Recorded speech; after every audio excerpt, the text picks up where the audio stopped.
welcome back to a brand new post-birthday episode of Corks and Controllers. Tis I, the Gizmo Gadget. the property show. Joining me, as always, is the wonderful, the beautiful, and the illustrious Mr. Victor, the cheesy counselor. Yes, it is I, your second best friend, because he is your first number one best friend. Yes. Victor A is like, if you go back to the infant days of Facebook or MySpace, you know how when you created a MySpace account, Tom was always your friend? Victor is your resident friend. I'm your forced friend. He's not your forced friend. He's your friend that is there to show you and to encourage you and to cheer you on to whatever you're doing. As soon as you enter my space, I'm number one. God, there's this meme about a cat in a cloud, and it's like the cat looking upon you like with favor. Octavio should like make that meme, but with your face on there, looking down on the person, saying, "You go, you're doing great." Because that's who Victor is in real life. He cheers you on for everything. Victor's the bestest friend you could have. I try to be. You don't try to be. You are. Anyways, Mr. Victor, it was my birthday. Tell us, how did that go? It went fantastic. I got chased by a dog. What? Trauma? Yeah, a lot of trauma. I got a lot of good gifts. Like I can now plug my Steam Deck into my big TV and have a grand old time. What else did I get? Did I get a record? I got things. Yeah, Valoria Records, I think. You took a trip down there?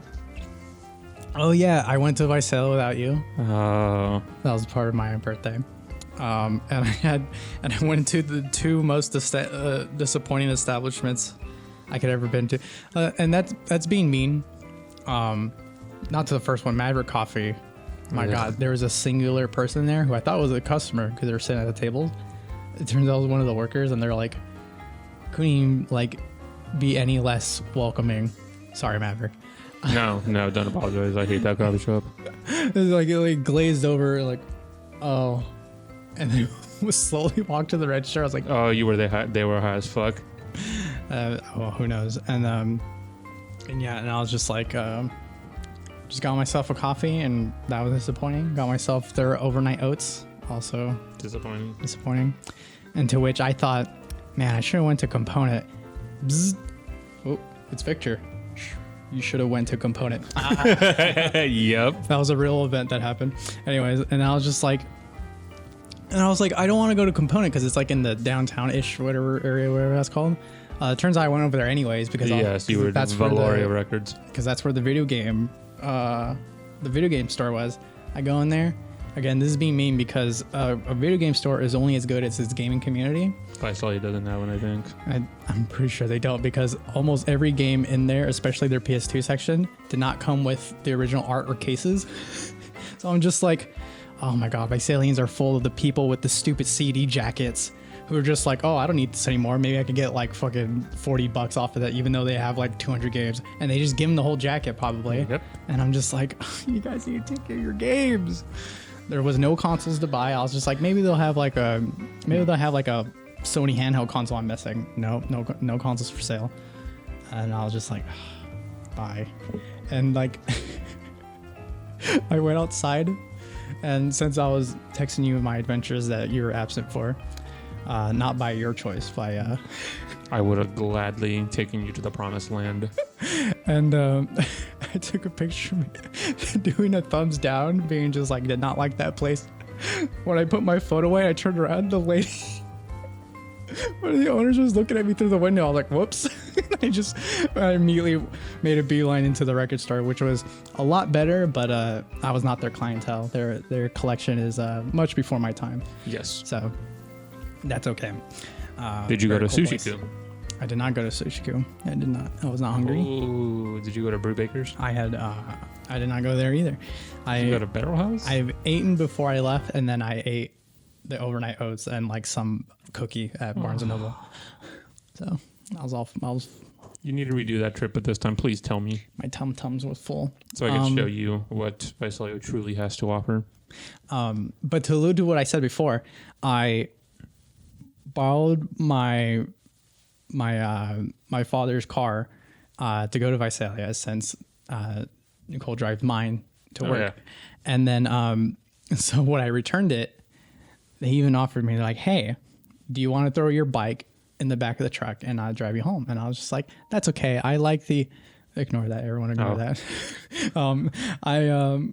It just says giant letters like alert, and I'm like, and the Victor's just like ignore it, and I'm like, are we dying?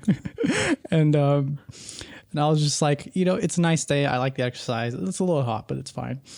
And stuff like that. And so I take the bike and I decide to go through a neighborhood that was one of my old haunts. And I was just like, man, I haven't been in this neighborhood in a very long time. It looks so nice. Everyone's renovating their houses. It looks like way less abandoned, less loose dogs everywhere. And the second I thought that thought, I turn around and there's a fucking big ass dog right behind me chasing me. Oh. And so I immediately start to book it, but this is a fast dog. It's keeping up with me. And I was just like, oh man. I'm like looking back at this dog. I look forward, almost run into a parked car. So I swerve. And almost run over the poor doggy's feetsies, and I was just like, "Oh, the dog that's chasing you, by the way." Yeah. You were considerate enough to be like, "This thing that might kill me. I don't want to run over its paws." I was like, "Yeah, I don't want either one of us to be hurt." And there was like, I think one passing car, which funnily enough, did not even remotely help me. But anyways, and so I realized through all this swerving and slowing down and speeding up and all this stuff, this dog had like a million opportunities to just maul my leg into Swiss cheese. And I was just like, maybe the dog's just excited. So I slowed down a little bit, and yeah, it's not biting me. He's just like, oh, it was just happy to see you. Yeah. And I was just like, okay, well, that's good. And so I start looking around for an owner, and I was like, where the fuck? Be a goddamn adult, tie up your dog. Was that at least collared? It was collared, but there's no other dogs or owners to be seen. But luckily, like an NPC, there's like this invisible barrier to which the dog just like immediately went like, steps on the brakes, and it immediately pees on a tree, and then like, casually walks away being like, I done my job.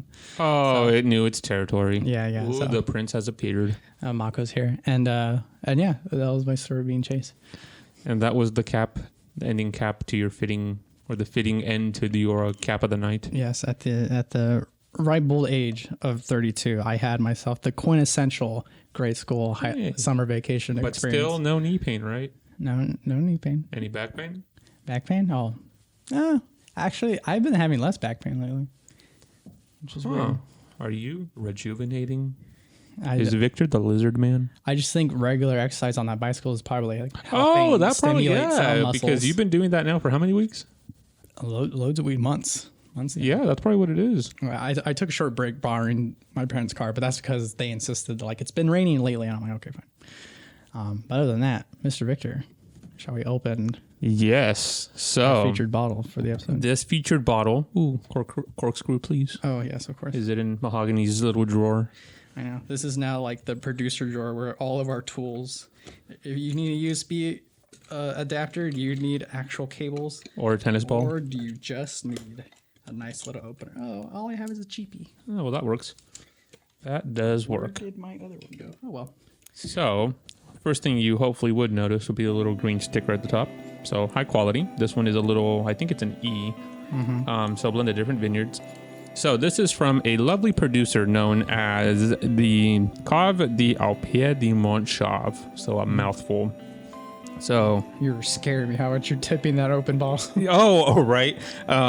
So this is coming from the region of Saint-Aubin. Which never mind. You corvid it. Yeah. Okay, never mind. So it's coming from the Saint-Aubin region within the Côte de Beaune. Ooh, am I hazy on this? I think it is the Côte de Beaune. I think it's at the very northern portion of the Côte de Beaune, just right below the Côte de Nuit. But anywho, so this is a Premier Cru coming from the Les Charmois Premier Cru region of Saint-Aubin. And it is a 2015. We got a skerfuffle here. Please see for live commentary. If you're wondering, it's just two cats. The cool cat. But anywho, so this is a little 2015 that I've had in my storage area now for a couple years, and I'm like, oh, this would be a little nice one too, just open up on a whipsy daisy kind of thing. And took it to work and offered my boss a drink, and of which he partook. And when I poured his wine, I was like, ooh, the color on this looks nice. I Victor had his own episode before. We had a little pre-game episode here. So this is could go maybe for a couple more years, but I think that it is at the ripe old age of 9, where it should be good now. You are right about this color. Octavio Enhance. It's like liquid gold. So Prost and Kampai. To a new episode back. Yes. Ooh, it has like a little lovely like hazelnutty aroma to it. It's like hazelnut and honey and rocks. Yeah, this is like. This is gonna be a funny description. This tastes like if a tree was your best friend. Wrong pipe. Ooh, we are out of practice. very unceremonial. Ooh, my arm hurts. I went to the gym a few days ago. 10 out of 10 don't recommend. Yeah, I burned a few calories. Yeah, it was a good workout, but my God, is the misery not worth it afterwards. But yeah, so the way I described this wine to my boss is that this wine has a really good way of showcasing what's known as terroir. Mm-hmm. So when you taste this wine, you taste through the Chardonnay grape in the region of Saint-Aubin. It's like you get the chilly wind, you get the nice warm sun, you get the surrounding forest, you get that nice tilled soil kind of flavor. Mm-hmm. And it results in just a really pure, clean wine. And let me taste it again without coughing it up. Mm-hmm. That'd be a good idea. Yeah, it really does taste like the surrounding area was really nice to this grape. Yeah, just a bright, sunny little field of grapevines. Yeah, so it smells like hazelnuts. It smells like yellow apples. It smells like pears. It smells like toothpaste.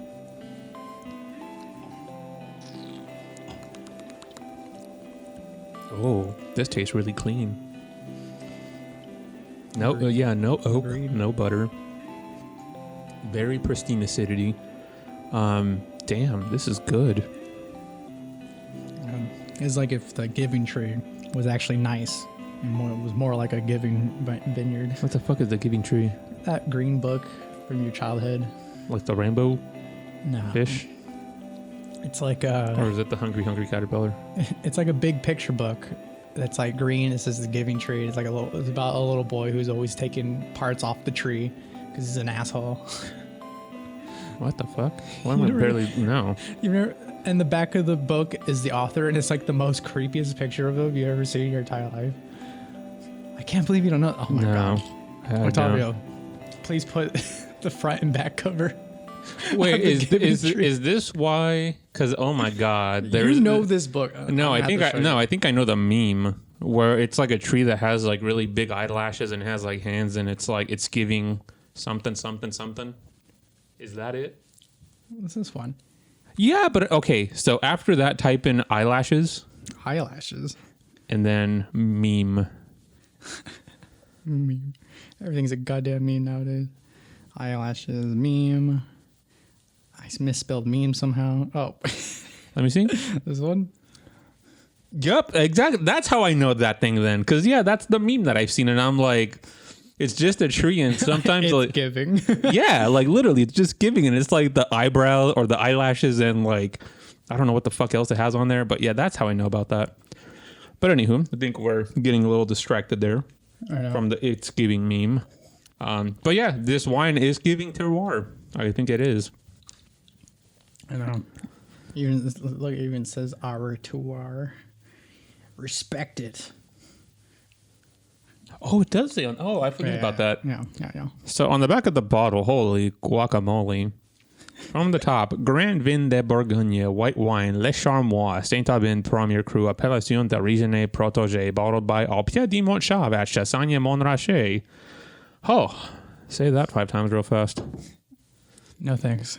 But anywho, so shall we move on to our next segment of the show? Yes, Victor. I was telling myself for several episodes now, which in real time is probably like a month now.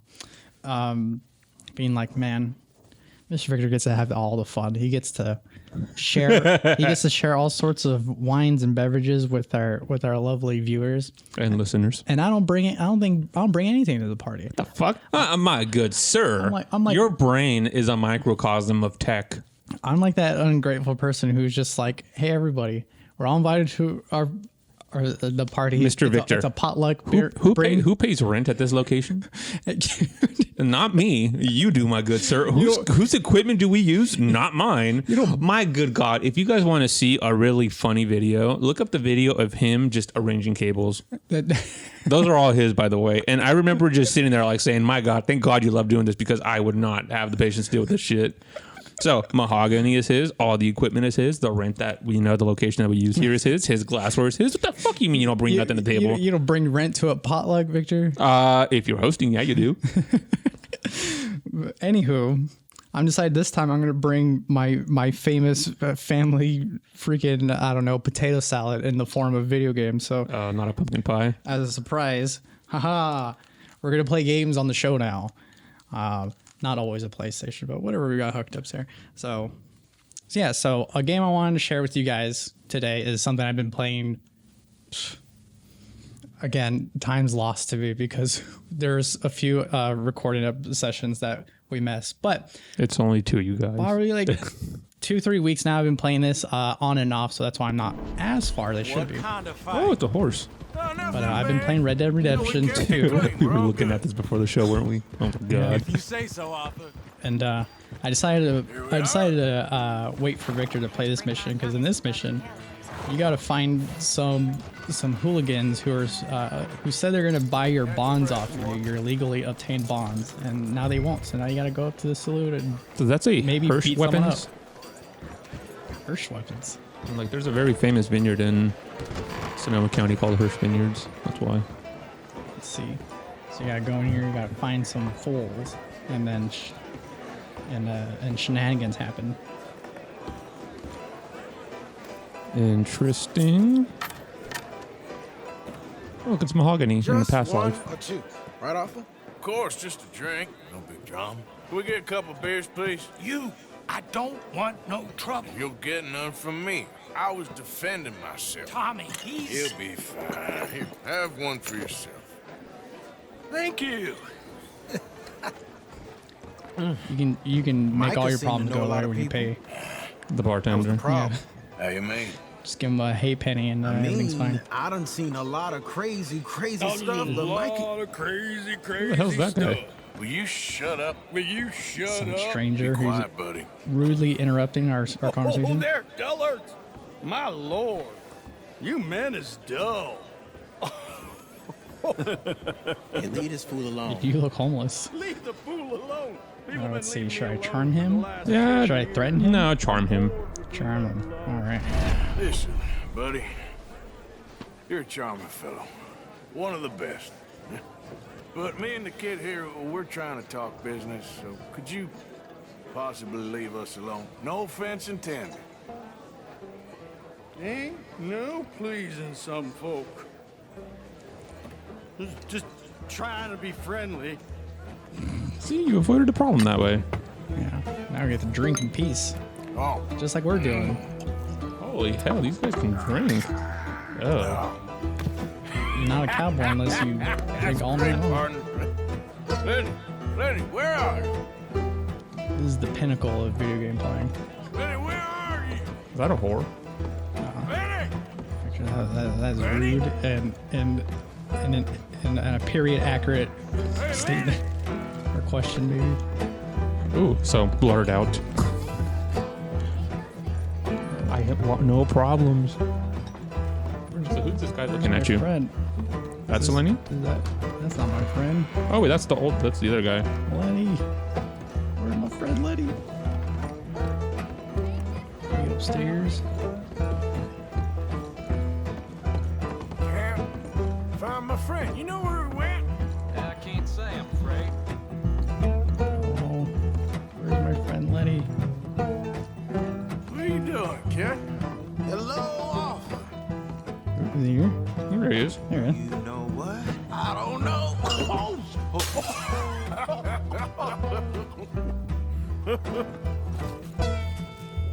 Still drinking. Why ain't you never met? This would be yes if you didn't have to drive home after every episode. Right? This would literally be That's us. the thing, see? 'Cause it... Lenny? Oh, Again? And that would be me. You'd be mid talking and I. Bitch ass Lenny, where did he go? Is he getting beat up? There he is. Downstairs? So, Lenny. Lenny, no. Leave the kid alone, you goddamn animals. Who do you think you're talking to? Nobody. I'm talking to nobody. What did you say? What? I said, what did you say? Get lost, buddy. Shut up, mister. Yeah, shut your mouth, mister. remember when I said I wasn't gonna cause trouble today? Yeah. Because I ain't. Wait, is Lenny dancing in a line Hey, now? we dancing now. Oh, I'm whizzing. Oh, wow. And where are we at now? This is the height of video games, man. This is what You gotta find Lenny again. God, Lenny, Bitch ass Lenny. stay in one spot. You Lenny? Am I being racist? Lenny! Lenny! You bastard!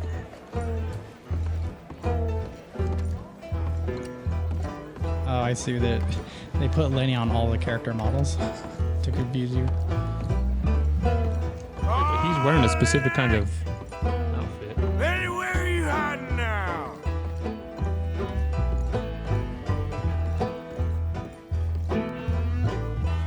Where is this kid?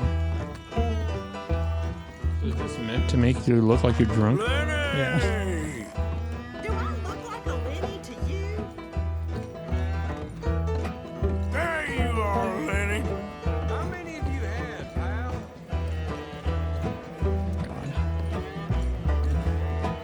God. All Lenny's.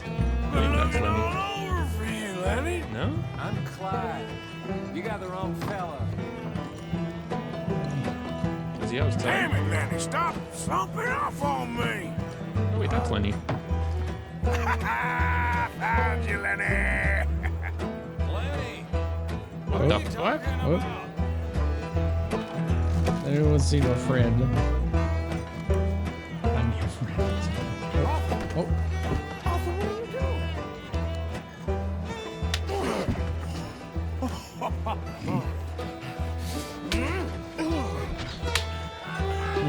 Nothing like good friends slapping each other.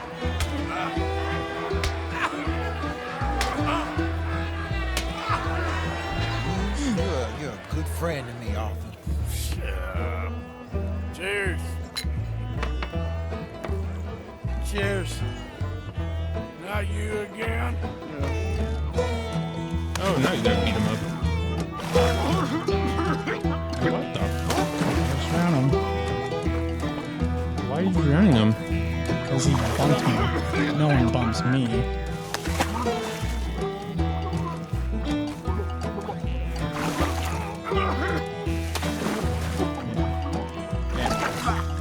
Yeah, you learn your lesson?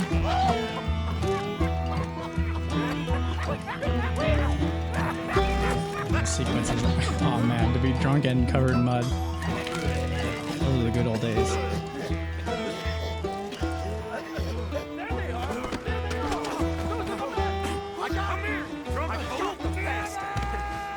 Oh, is that the law?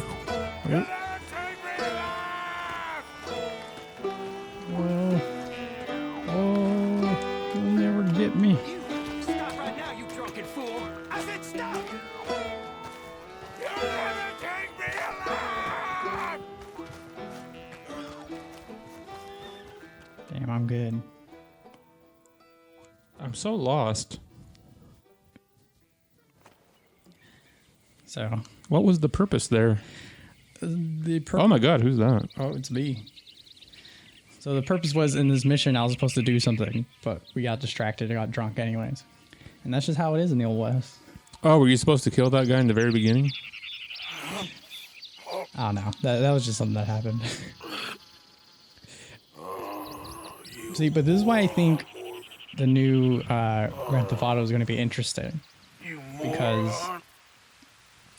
this game takes like all the good things, like all the strong points of the previous Grand Theft Auto, which is Grand Theft Auto 5, and it dials it to 11 with like, You know, that vomiting is just too relatable. And I know that headache when I see it. and Oh, it says mission complete. I'm in the middle of a field somewhere next to someone's house. And This reminds me of like Blood Meridian. It was really scary. and yeah, there's the thing. What? Someone chasing me? What was that? Yeah, but the good thing about what is happening? Is there an animal somewhere? Oh, it's a snake. Oh, you got bit by a snake? What's that? Oh, come on. Stupid snake. See? Oh, can I eat it? Yeah, I can skin it. Check this out, Victor.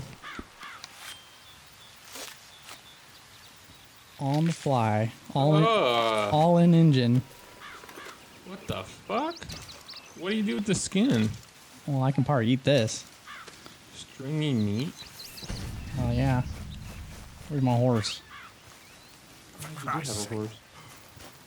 Horse, why didn't you save me when I was drunk?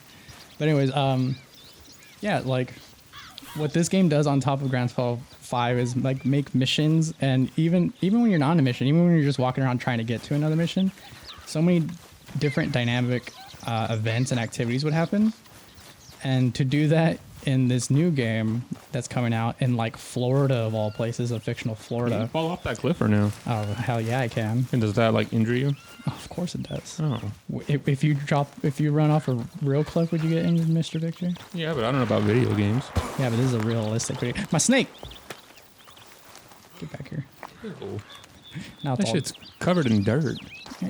there's water. Water exists And so does bacteria. in southeast Louisiana. Southeast America. Is that a road? Looks like a road. My horse can't hear me. Horse. Oh, it's out of range. I'm gonna be holding this snake forever. Now where am I? This is a burnt down town. Did you burn it down? I sure hope I did. They were very mean to me last night. How do you know where your horse is at? It's really small, but there's a little horse icon on my mini map. But every time I whistle at him, it says he can't hear me. Horse got too. Goddamn horse. Come here. Who's talking? Oh, there we go. See, like, this is a dynamic event. You're just trying to hang out and, like, some strangers, Come like, on. doing some Lord, shit. have mercy. Oh! Did you just kill him?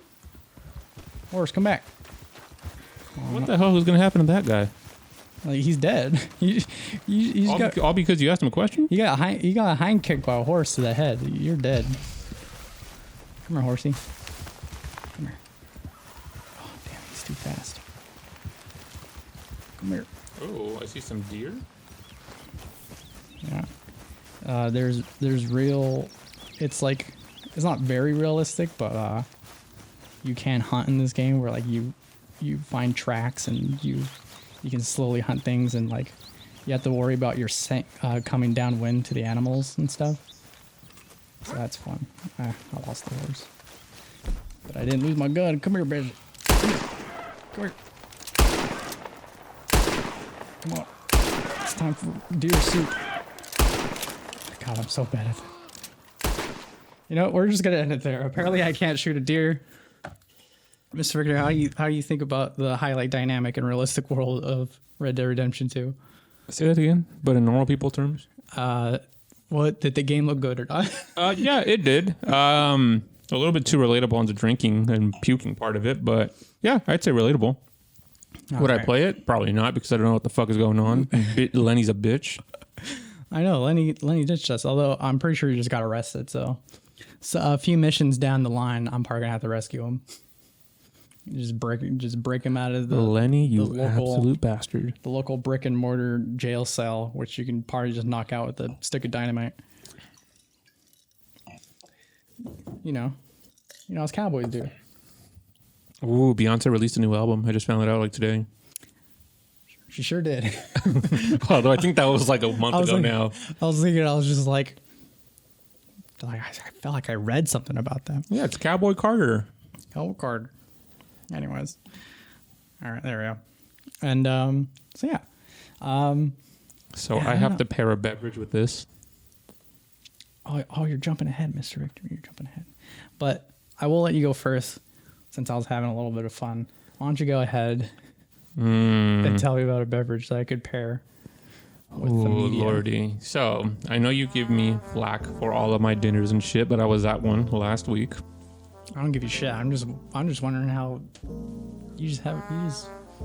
So it was a 9-course wine dinner. If you have a 2-3 hour block, you immediately fill it with a dinner. I don't know how you do that. I like to be alone sometimes. I do too. But sometimes it's like these connections are just too important. You just can't pass them up. No, you can't. Of course not. So I was in charge of providing the wines, and I'm like, okay, I know the food's going to be top tier, so I can't be flacking here myself. So I took a selection of wines that all showed, very, very well. But there was one, it tasted like Chardonnay. Delicious. There was one, though, that specifically stood out in a very, very good way. And that was the 2017 Radian Vineyard Pinot Noir made by Liquid Farms. So Radian is spelled Radian. So Liquid Farms is this tiny little producer out of Santa Barbara, specifically out of the Santa Rita Hills. So their winery is located in the city of Los Olivos. They're a tiny little winery, and I mean like tiny, as in like they employ one person, and they have the winemaker and then the owner, and that's it. But Liquid Farms, their Radian Vineyard. So the Radian Vineyard is one of Santa Barbara's like finest vineyards, up there with the Sanford and Benedict and the Bienacido Vineyard.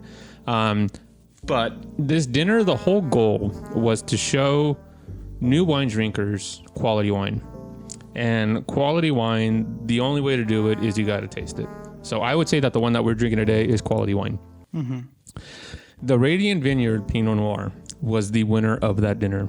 And the competition was stiff. And I mean absolutely stiff. But I would probably concur that Radian Vineyard Pinot Noir was just fantastic. So the setting of where it's at, the winery itself is in a cute little town, very similar to Visalia's downtown, actually. It's just like there's flowers all over the place. It's cool and breezy.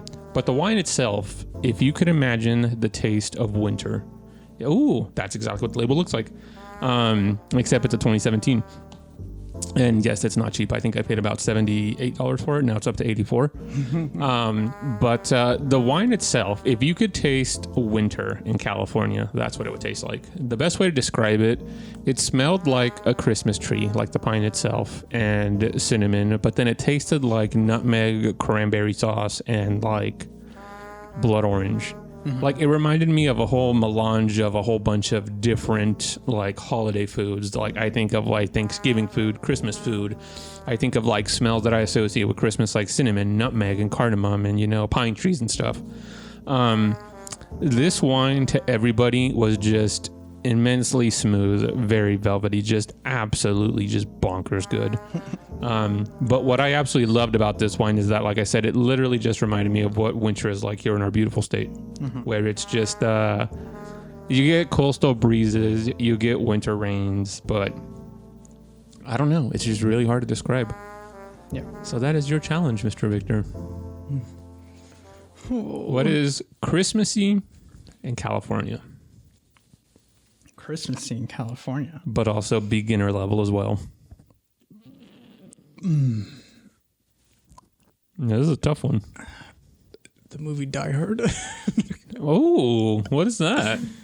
Oh, I was just kidding. You don't know? Wait, you haven't watched Die Hard? No. Oh my god. Oh, it's. Hey Google, make Victor Villalvazo watch Die Hard, the film. Okay. Anyways. There are a few ways you can watch Die Hard. You can use your remote to choose one, or try asking again, and include the name of the app you want to watch with. Shut up. Shut up. Oh, there it is. Facing Christmas 3,000 miles from his estranged wife and 2 children, New York policeman John McClane Bruce Willis flies to Los Angeles bearing presents and hops. That's the weirdest description I've ever seen in my goddamn life. For the audio and obviously for the video, they can't see. My TV magically turned on via technology to show us the Google page for Die Hard, and the description is it knows the character in the settings, but for some reason it's way off.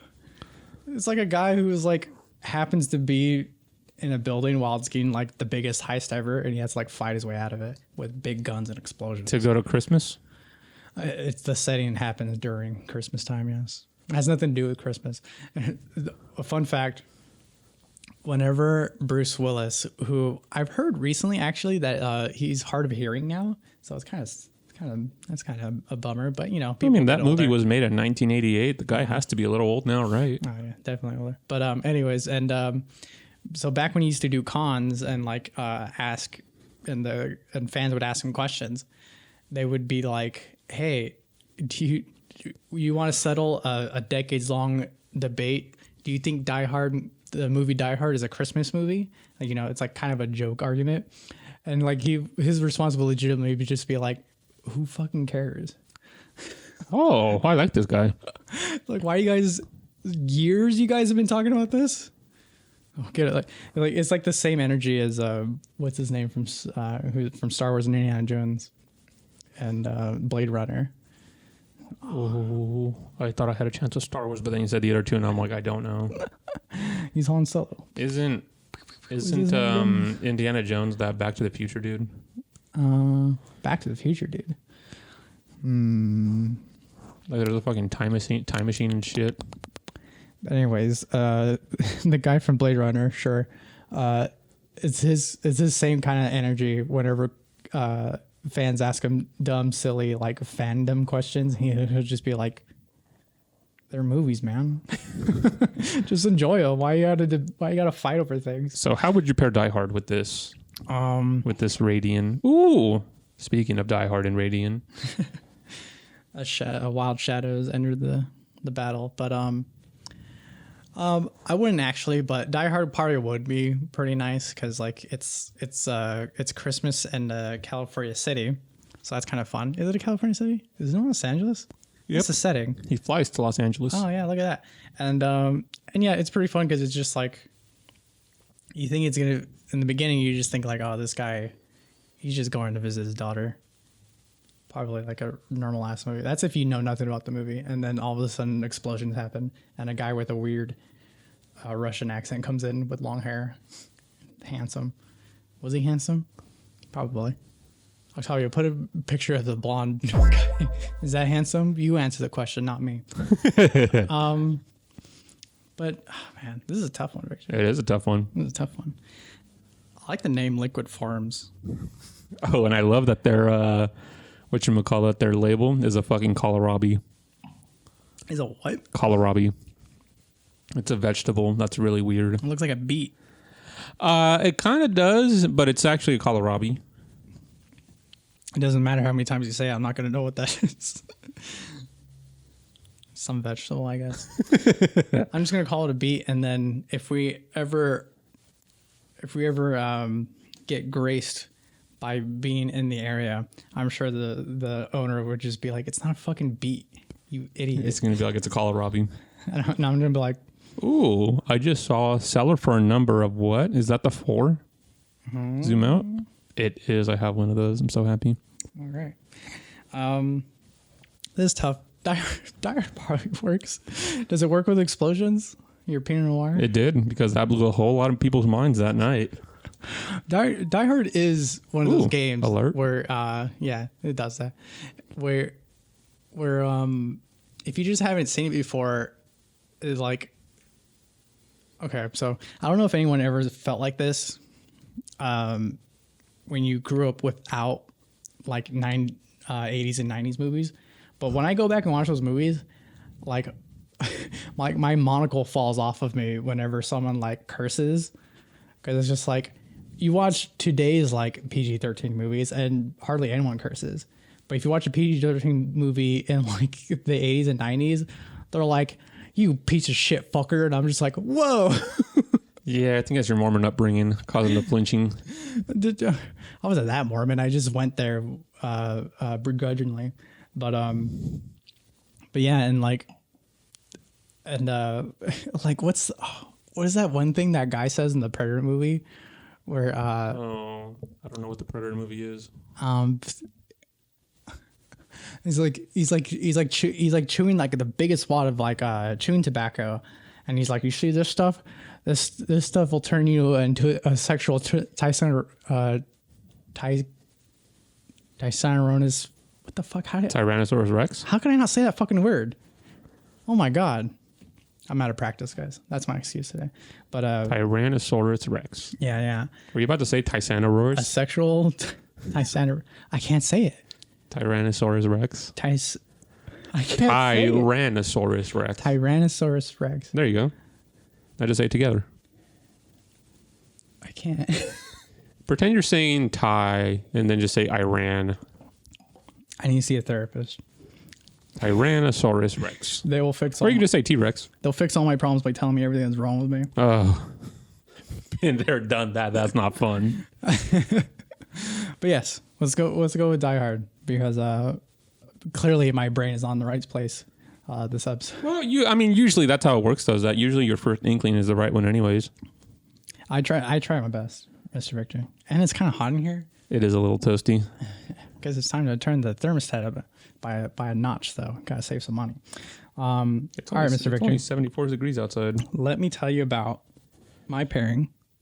Oh yes. If you don't mind, please. If you have the time. Yeah, enlighten me. To listen to me whine. No pun intended. Or pun intended. Insert the clap Octavio. That works on so many levels. It does. Oh man. Okay, so earlier I graced your eyeballs with Red Dead Redemption 2, the best of the last generation. Can you believe those graphics? I can. Are from the last console generation and not this one. Really? Oh yeah.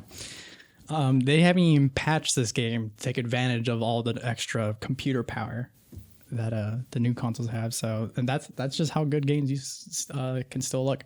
But anyways, besides that, Red Dead Redemption 2 is like the best and the worst of Rockstar Games, the developer of the game, because you have a high overarching story that goes Someone has so many appeared. different directions. I know. I live in a place with multiple cats, and one day I hope to just have one cat. Hi, can I help you? That's what I thought. And yeah, so the big overarching narrative, like the most like genuinely and creatively written characters that actually grow throughout the span of the entire video game, which is a very long video game, by the way. You would think something that looks that realistic, they would probably only have time to meticulously make it like a 6-hour game. No, it's like 40 plus. Like it's just a really large game, especially if you do all the extra stuff. And so many dynamic events and activities and things that you can do. And yet the game still holds up. But the worst part of the Rockstar game design kind of structure is that because it makes you feel like you can tackle things any way you want, and like the game like will just on the fly just make it work for you, kind of like a Breath of the Wild, the way how you can try anything, and there is an outcome, and there is a result that is most likely satisfying. And if it fails in a way where you understand and you're not upset about it. But the only way it feels that way is because it's very cleverly designed. But if you do take away that is not a developer intention, you're met with like a great disappointment. One example that I watched in a video essay once was there's this building that you can rob, and the guy was just like, well, clearly I'm going to go through the back. And so like he ran around, jumped over a gate, and like did all this extra stuff just to get to the back door. And it turns out that back door just inherently does not open. Like they made the game in a way where like that door never opens to anywhere anyways. And so they're just like, that's weird. The game kind of positions it in a way where it's just like, you figure out a way to get into this building, when actually what it meant to say was go through the front door. and then rob the building. Oh, it reminds me of that damn video game too. It's like, why'd you make it so ambiguous to the way where it's just like you have creative freedom, except you don't. You just the front door. Go ahead, get in there. And it's just like the game's funny in those ways, but you know, it's a little hard to blame the game because it's just so intricately designed. That it's just wow. It's just like you cannot believe. In a way, you can and also cannot believe that it took like 1,000+ people to make this game. You're like, obviously, it's necessary to have so many employees because it's a giant game that looks beautiful. But because there's so many employees, you're just like, how did all of them stay so focused to make something so coherent? But anyways, so Victor, my task for you today is, what is a beverage or a company perhaps that seems way too big to fail, that everyone kind of like pokes and prods at the tiny mistakes that they make? Ooh, there are so many examples that I can think of. If I had to say one, though, I'm going to have to say... And let it be known, the mistakes are like, it's not like, oh, we accidentally set a kid on fire. It's like, it's nothing big. It's just like, when you get down to the critiques, people are like, if I'm going to nitpick something, it's going to be this small thing. I think that... Should I go affordable or should I go expensive? Let's go expensive. Okay, so for expensive, first and foremost, I want to offer my sincere apologies to this winery. No, your wines are not bad. They're good. That's what I'm saying. But there are tiny things that a Rockstar game that could improve a bit. And I'm sorry. It's gonna have to be Groth. Okay, so first and foremost, Groth is a lovely winery, a beautiful Spanish style winery. The owner had to deal, or was in the Atari business, actually a video game thing. Atari was big. Downstairs they have a whole Atari like thing. That's how he made his money. Groth doesn't make a lot of wine. I recognize the label now. Yeah, so they make their Reserve Cabernet, their Cabernet, a Chardonnay, a Sauvignon Blanc, and every now and then something called the Oak Cross, which is a Merlot Cabernet blend. So, look, the wines are good. The people are great. The winery itself is beautiful. But sometimes I taste these wines and I'm like, for what you're charging, man, I could, I don't know, use a little bit more oomph, you know?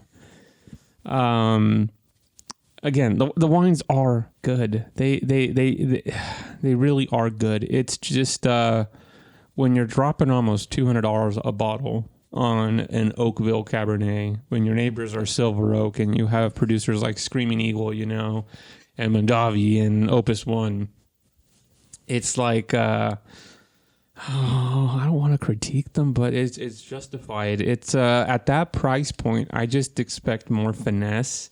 I expect more. I know it hurts me. It hurts me to look at those prices. I just expect more finesse. I expect a little bit more knowledge when I visit the winery, as in I want to know exactly how and why your estate fruit is good. Yes, I care about Atari to some modicum, you know, but it's like, no, Atari is not the winery. It's Groth. Tell me about the grapes. Tell me about the winemaking, you know? And it's like... secret.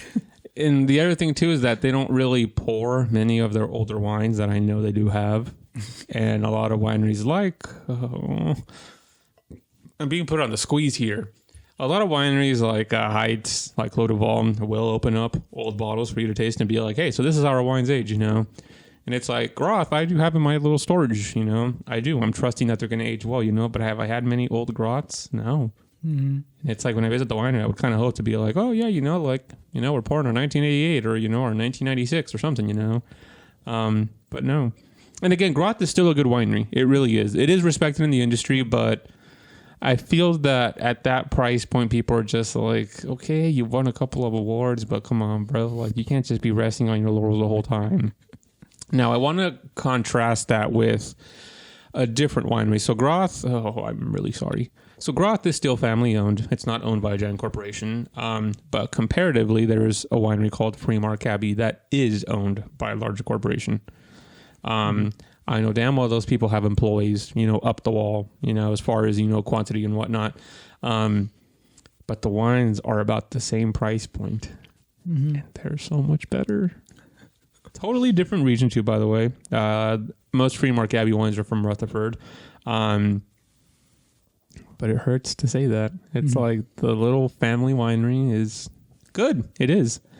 But in this situation, there's a larger winery that, it's being priced at the same point.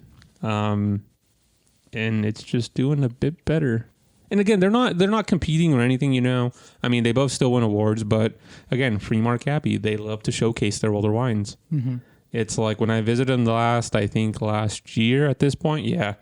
I just stopped in there on a whim, no special occasion. And sure enough, they have my birth vintage open. They had the 1993 Sycamore, I think. It was either the Sycamore or another single vineyard. And they're like, hey, you want to pour this? And I'm like, of course. And they're like, yeah, you could, taste this one. Then, we also have the 2003 and then we have the 2013. And I'm like, what? Again, I would happily pay extra to taste that stuff. And it's like, I go to Groth and it's, I forget what their tasting fee is. I think it's like 60, 65. And you just taste 4 wines, call it a day.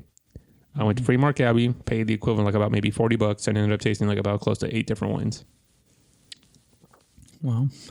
And again, I know that there are like financial constraints on tiny wineries and, maybe, but it's like, bro, you're charging almost $200 a bottle for a bottle of wine. Yeah. So is Freemark Abbey, and I don't know. So I feel haphazard about saying that because, again, the Groth is good. I buy wine from them. But, man, it could be better. The experience can be better. Again, it's literally the definition of nitpicking. Yeah. That's definitely my point of the pairing too, because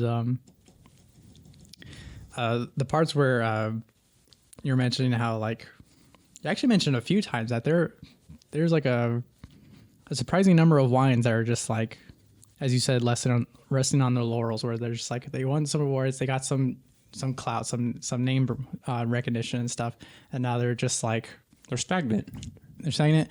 They're not adjusting the way that you said that other winery was, where they started targeting a younger market and stuff like that. And like, that's sort of like what's happened at Rockstar. It hasn't quite hit them yet, but there are worries at Rockstar that even though there are innovations within their games, they're all structured the same, which is like, it's a big narrative story, third-person action. And this time around, when games are getting more expensive, the dollar price.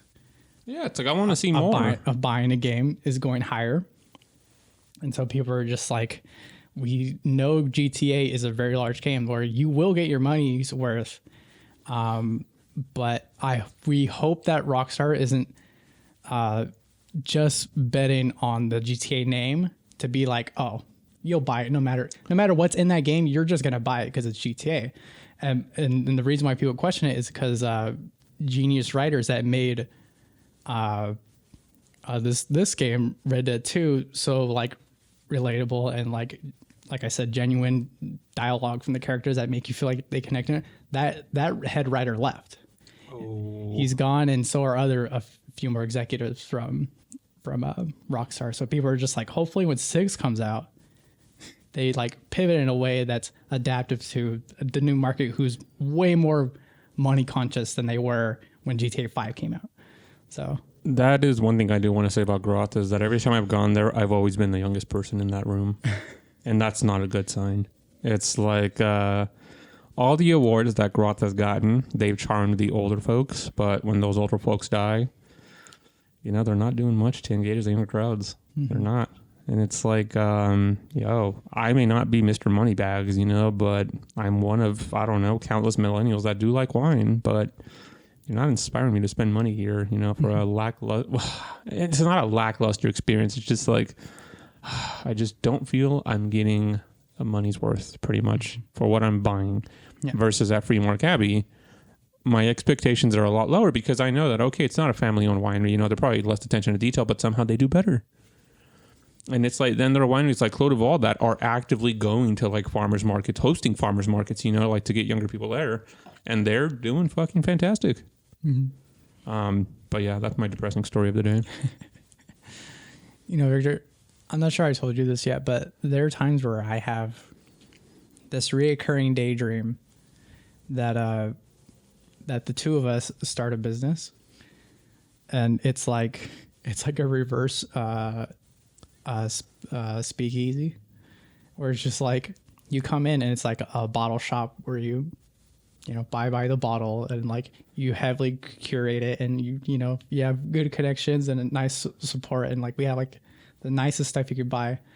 But if you know the password or come on weekends when we're playing LAN games, you can go through this back door and it's just computers and consoles, and you can just relax, have wine, and play a bunch of video games. Oh, that'll be our retirement plan. How about that? We'll open up in Hillsburg. Oh my God, that would be fantastic. It's just like, let's start an underground gaming community in Hillsburg. You guys heard this here first. So if you have any tips, let us know, because I do like that idea. But first we need some funding, and I think I could procure that on my own after a few years of schooling and, you know, doing my job. And then, you know, we could throw a couple dollar bags at that and make that a reality. I don't know. It's just like, it's like you'll go on about like, it's just like, you know, me and my business partner started this podcast, and surprisingly, Groth acts the same. Yeah, you know. Fuck around and find out, I say. Yeah, I concur there. I do thoroughly concur. This is like a regular daydream of mine. I've like stocking bottles just being like, One day. I was like, man, if Victor was like head of house of the wine section, and then you go in the back and have secret video games. Yeah, imagine that. We're both retired and we're just like doing what we each love. You're in the back, you know, learning about new video games and telling all the youngins, hey, this is how it's done and this is what they're doing. And then I'm just like, oh, you want some Chateau Margaux? Let me get you some, you know, Donhoff Riesling as well. It's like a customer comes in and they're just like, hey, do you have this wine? And you're like, oh, cool. And then you make small talk. It's like, so why are you interested in this wine? He's like, oh, I saw it in a movie or in a video game or whatever. And you're just like, video game, you say? That's the password. That's the video games. All right, come on. Actually, no. For all you guys in about, I don't know, maybe 15, 20 years, the password at first will be something called Gizmo Gadget. Drop that word and you will have the ticket to the promised land to see Mr. Gizmo Gadget himself. Oh, man. No matter what age I am, you'll probably find me eating a hot dog. Healdsburg does have a really good place called The Worst Restaurant, literally. I love worst. I like brats. Yes, I like sausages, and I like hot dogs. They specialize in just that, and oh my God, they're all fantastic. See, you could go play some video games while you're drinking wine, then go have a sausage. Alrighty, Mr. Victor. Is that the show? That is, I think, the show. I think it's the show. Amazing. Fantastic. Exuberant. I hope it was good. Extraordinaire. I think it was good. I mean, I'm just speaking for myself, but like again, I feel like we're out of practice a little bit. I was just like, it's only been two seasons, 2 episodes. I was just like, I feel like I've been playing video games on this show for 30 minutes. I look over, the timer says 8 minutes. I'm like, oh, I'm gonna cut it short. Not a single worry. Not a single worry. All right. Speaking of out of practice. Okay, I got it. So, if you are a magic maker in the form of liquids and pixels, be sure to email us, podcast@speaky.net. Invite us out to your breweries, to your wineries, Yeah, to your distilleries, to your video game studio even. Interesting. And yeah. But if you're just a very good, delicious, handsome, well-articulated viewer fan, and you like supporting these kinds of podcasts and projects, then you can go to our ko-fi.com / course controller. Just think of that as our digital tip jar. Yeah, And tip your bartenders, please. anything that goes in there comes back on mahogany. Yes. Mahogany. And yeah, that's the gosh darn show. Shoot, Victor, why do I feel like this is so early? Because the time changed, probably. That is true. Yeah, it's 7 o'clock already. Victor claims up and down that I'm crazy. That I feel like you show up. I got a burp. That's why that you show up somewhere between like 6 and 7, and you don't leave until like 8:40. And right now it's like 7, and I'm just like, Yeah, because today I think I showed up like closer to 5:30. what's happening? Of which I forgot which episode it was, but you showed up and I was like still in jammies, and I'm like, what? Oh yes, that was the day that I showed up early. That was actually kind of funny. I showed up at like 5:05, I think, and Victor's all like, "Oh, what time is it?" And ooh, let me blast you on the internet, Okay. my good sir. I have not been able to sleep recently, Okay. and so I'll find myself, scrolling through the dungeons of Instagram at like 4 a.m. I haven't been able to wake up. I have the opposite problem. So I'll go to my little feed, and guess who I see active in the middle of the night? Is it me? It's you. Active what, on Instagram? Yup. It tells on me It tells on you that I'm just scrolling through stories. that you're active. That's all it tells me. Shows the little green dot. Tonight, if I'm awake at 4 a.m, I will screenshot that and send it to you with the timestamp. That's accurate. That's accurate. I don't know, like 4 o'clock maybe. Yeah, What are you doing up at that time? but the latest I stayed up at least this week Because has that's on been like 2. That's on weekdays, bro. Yeah, sometimes I have later shifts. Oh my god, I'm And jealous. It's actually been an issue. Just to get a little deep with you guys, just a little peek into my psyche and who I am as a person. I've been having suspicions that for like a decade now, since in my 20s, that like I might have seasonal depressions, because there'll be long stretches of time during the year where like it feels addicting to not get up in the morning.